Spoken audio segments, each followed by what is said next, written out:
Fala, minha gente, tudo bem? Vamos falar da grande vitória do Grêmio em cima do Atlético Mineiro, que deve ser, sim, muito valorizado, afinal de contas, o Galo, pelo elenco que tem, deve ser um dos clubes que vai brigar na ponta de cima da tabela. Então, por mais que talvez o Grêmio não esteja ainda no seu melhor momento, e longe de estar, afinal de contas, o Grêmio vem de uma derrota dura no Grenal da final do Campeonato Gaúcho, mas o que a gente viu hoje foi um time que soube se superar depois de um começo de jogo muito abaixo, numa rotação muito abaixo do que o Galo entrou, por exemplo, atacando muito aquele lado direito de defesa do Grêmio. Não se entenderam muito bem no início da partida o Igor Serrote e o Gemerson por aquele lado, depois a coisa até foi incrementando um pouco mais, mas o Coelho principalmente fez o Grêmio ter muito trabalho, muito sufoco por aquele lado. Aos poucos o Grêmio foi se encontrando no jogo, mas depois de passar por uma tempestade que o Atlético Mineiro conseguiu fazer, especialmente com oportunidades com o próprio Coelho, mas também ali com o Rony atordoando a defesa, o Hulk com uma liberdade no meio de campo que talvez a gente não imaginava que ele teria, afinal de contas o Quinteiros colocou 3 volantes, o Villaçante, o Camilo e o...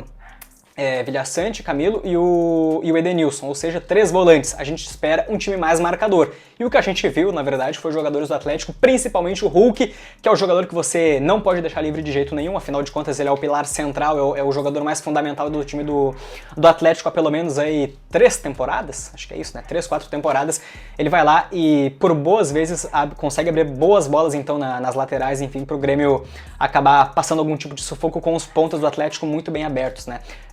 Mas o Grêmio, à medida que o jogo foi passando, foi se encontrando então na partida, teve uma primeira boa finalização ali com o Christian Oliveira, que o Everson defendeu, a bem da verdade nem estava valendo, mas aos poucos o Grêmio vai conseguindo se sentir um pouco mais confortável. É bem verdade que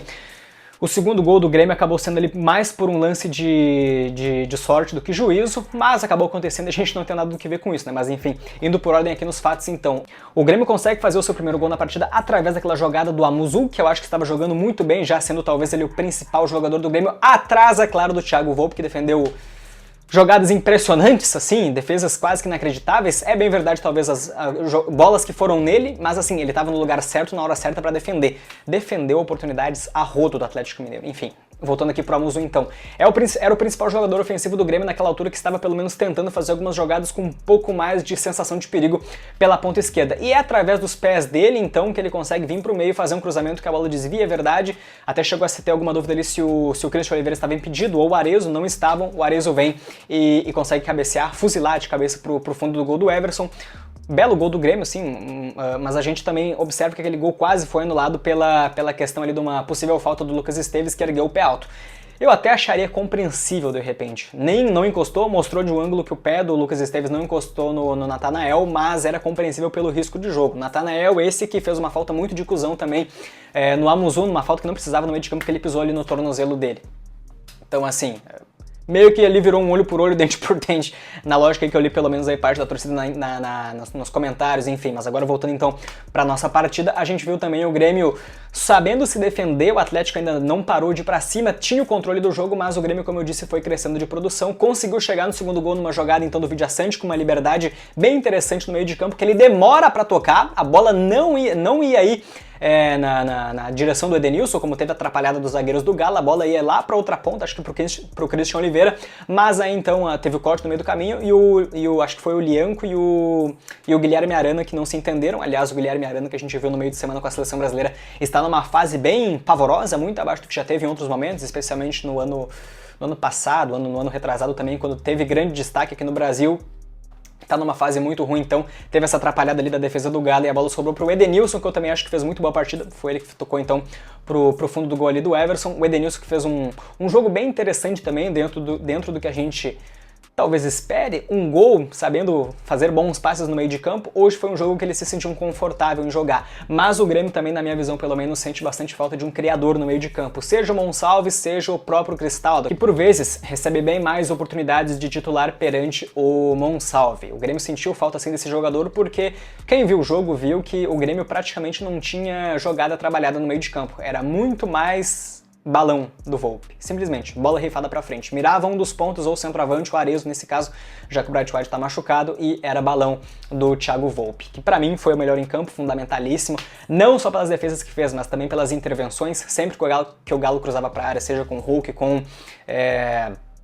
com o Guilherme Arana também em alguns poucos momentos, ou até mesmo com o Rony, enfim, era ele que sabia sair e segurar um pouco o jogo, enfim, acho que foi fundamental na vitória de hoje. O Grêmio então volta para o segundo tempo com uma alteração interessante, o Quinteiros tira o Igor Serrote, coloca o João Lucas, me surpreendi por não ser o João Pedro, não tem alguma informação se está machucado ou não, mas o João Lucas até acho que dentro das suas limitações que a gente percebeu em alguns momentos, acho que foi muito bem, fez alguns desarmes interessantes, não foi um jogador comprometedor como já foi em outrora. A gente viu também, então, o Grêmio tomar um gol através de uma jogada muito característica do Gustavo Scarpa, é uma jogada muito característica desde os tempos de Palmeiras, antes ainda dele ir para a Europa, bater e voltar para o Galo, e agora sim eu vou ter que falar negativamente do João Lucas, falei das partes boas, mas agora eu vou ter que falar de uma parte ruim. É uma jogada muito manjada, extremamente manjada, que o Gustavo Scarpa vai fazer aquele cruzamento, ele corta para a canhota e faz um cruzamento na segunda trave, achando o Rony, que aliás já tinha feito um gol antes que foi anulado pelo aquele impedimento do Lianco.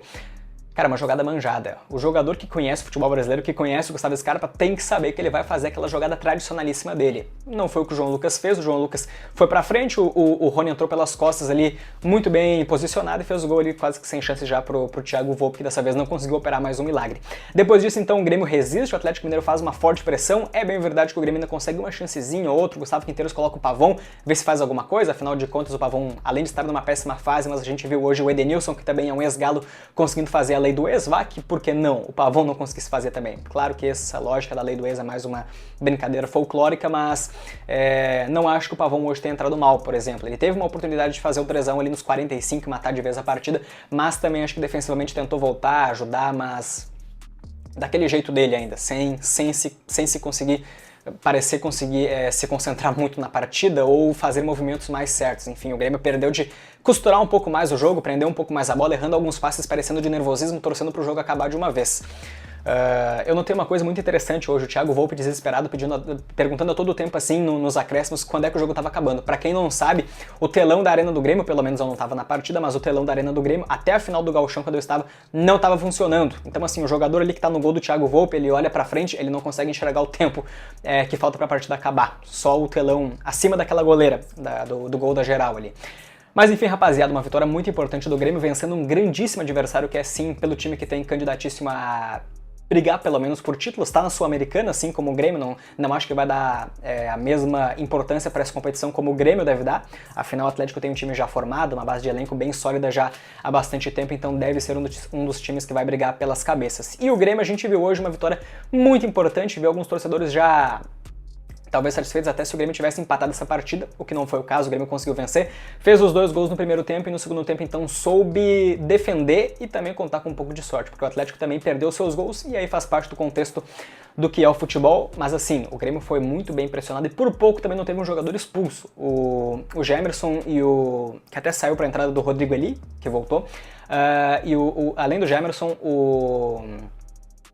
Wagner Leonardo também acabou levando o cartão amarelo hoje e os dois ficaram muito expostos. Ambos fizeram uma falta ali que, olha, se o juiz fosse um pouco mais rigoroso, não me duvidaria, não teria dúvidas para mim que talvez rolasse algum tipo de cartão vermelho e o Grêmio seria prejudicado. Mas enfim, o Grêmio fez o seu dever de casa, então parabéns, apenas comemorações neste sábado maravilhoso que agora sim a gente pode festejar à vontade com muitas